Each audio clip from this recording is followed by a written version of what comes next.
Hola, buenos días. En esta ocasión vamos a hablar sobre el tercer nivel lingüístico.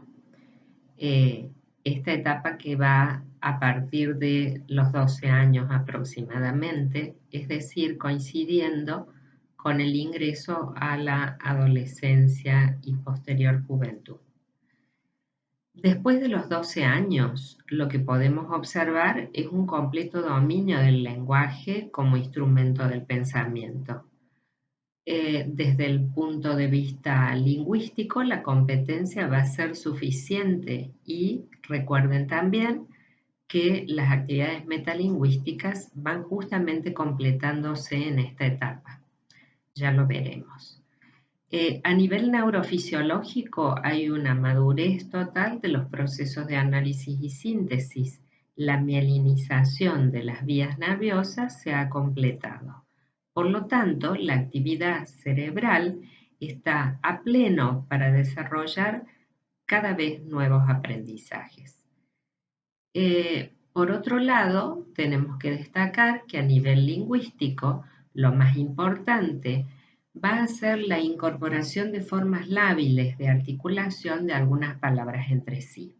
Esto se refiere a la incorporación en el uso coloquial de sufijos y de prefijos. Desde el punto de vista semántico, la riqueza conceptual que se da potencia las acciones complejas de los significados, las relaciones, las asociaciones, las diferenciaciones conceptuales. Por lo tanto, hemos dicho ya en muchas ocasiones, el vocabulario va a seguir ampliándose durante toda nuestra vida, pero lo que aparece aquí es esta capacidad plena de ubicar cada palabra nueva que incorporamos a los sistemas categoriales, con la posibilidad de establecer clasificaciones de esa palabra nueva que incorporamos a nuestro vocabulario.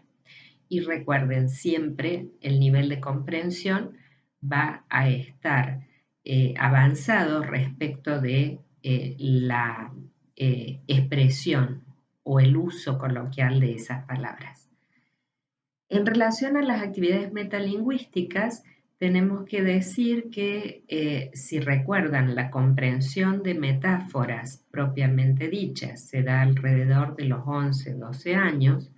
La construcción por parte de adolescentes de metáforas aparecerá aproximadamente a los 14 años. Por supuesto, dependiendo de las características y cualidades creativas en este sentido que tenga cada uno de los jóvenes. La voz activa y la voz pasiva, que se comprendían perfectamente, va a dar la posibilidad de producir enunciados en voz pasiva sin ningún tipo de dificultad. También se va a dar la producción de enunciados ambiguos y la autocorrección inmediata. Y desde el punto de vista de la escritura, vamos a destacar aquí que se va a dar una lectura comprensiva de textos complejos y la posibilidad de escribir, de elaborar textos desde el punto de vista semántico y sintáctico con corrección y adecuación. Y desde el punto de vista de la escritura y lectura se accede a el nivel postcaligráfico, es decir, esa capacidad de comprender signos que no estén usados convencionalmente.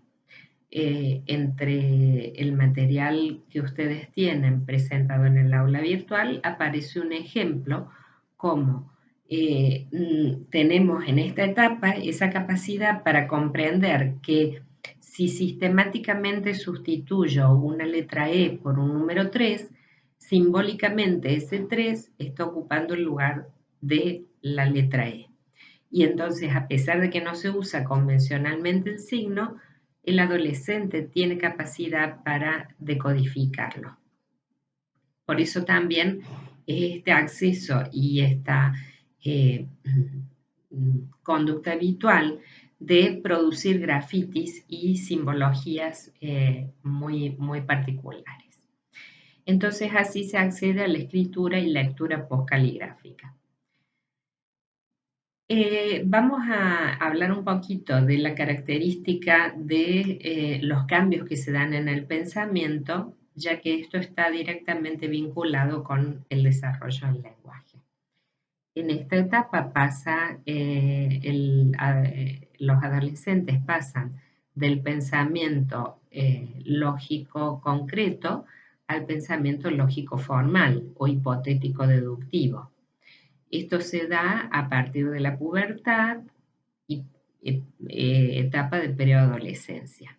A partir de este momento va a acceder el niño, entonces sí, a usar estas nuevas formas de pensamiento en la etapa de preadolescente y adolescencia. Esta capacidad, por ejemplo, muy clara y muy empleada para entenderlo, nos permite que ante un silogismo, el más clásico de todos voy a usar, Dios inmortal ha creado al hombre mortal, que es una frase tan antigua, un silogismo tan antiguo, es ese enunciado que me está diciendo a mí, por supuesto, varios postulados. Entre ellos, Dios ha creado al hombre. Puedo creer o no creer en ello, pero es un enunciado. Dios es inmortal, es otro enunciado que está encriptado en ese silogismo, y el hombre o el ser humano o la persona humana es mortal.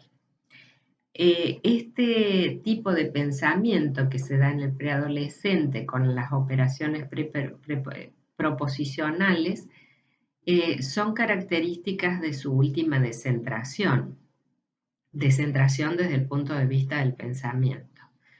Se da el pensamiento hipotético deductivo, el acceso a un pensamiento combinatorio y las distintas formas de reversibilidad en base a las primeras formas de reversibilidad que aparecían en el pensamiento operatorio concreto.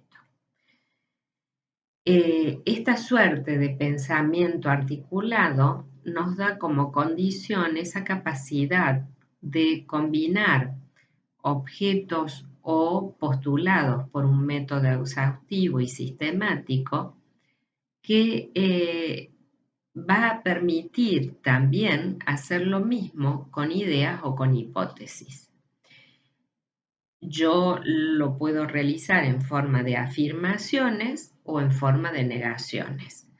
De este modo, las operaciones proposicionales que son desconocidas para el individuo hasta ese momento van a tener una suerte de aceptación, de análisis y, en definitiva, poder llegar a una conclusión cierta.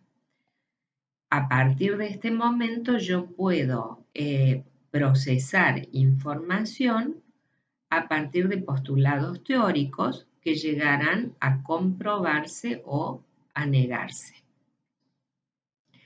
Es así como el pensamiento lógico formal se va a apartar de los objetos de su naturaleza concreta y manejaremos entonces simplemente hipótesis que nos permiten razonar. Diferenciamos entonces lo que son las formas y los contenidos. Nos apartamos de lo concreto para poder trabajar en base a lo propuesto, a lo proposicional. Ese razonamiento que aparece en los adolescentes va a permitir trabajar sobre proposiciones en las que cree o no cree. Se obtienen así verdades posibles. A partir de estas relaciones de clasificación que antes se daba en objetos, ahora será de proposiciones multiplicativas, afirmaciones, negaciones, hipótesis de trabajo, hipótesis falsa o hipótesis nula. Por eso les decía que se da a partir de la afirmación o de la negación, a partir de esos enunciados. Una vez que estas propuestas, estas proposiciones, pasan por un tamiz de la corroboración o la comprobación, se obtiene a partir de ese proceso de pensamiento lógico leyes. Estas leyes pueden determinar implicación, disyunción, exclusión o incompatibilidad.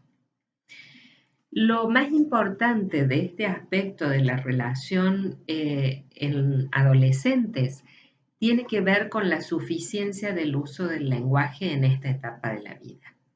Las operaciones proposicionales están naturalmente ligadas a un empleo suficiente y preciso, móvil del lenguaje, porque para manejar proposiciones e hipótesis importa poder combinarlas verbalmente. Esa movilidad, esa posibilidad de tener en cuenta justamente para el pensamiento las leyes que van a determinar resultados. Desde el punto de vista emocional, tenemos que destacar, por supuesto, como ustedes lo saben, la necesidad de la persona joven de contactarse con pares, de establecer vínculos fuertes con pares. Justamente esta etapa, desde el punto de vista afectivo, también tiene como manifestación cuestionar lo dicho por el adulto. Entonces, esto también está vinculado a sus formas de pensamiento. Poder pasar por un tamiz, por un razonamiento, los enunciados de otros y determinar cuánto adhieren o no adhieren a esas formas de pensamiento. Hasta aquí completamos nosotros este desarrollo que se da en la infancia y en la adolescencia. Hemos completado, sí, los aspectos del desarrollo del lenguaje. En otro video vamos a poder hablar acerca de la integralidad del desarrollo y de algún aspecto vinculado al bilingüismo.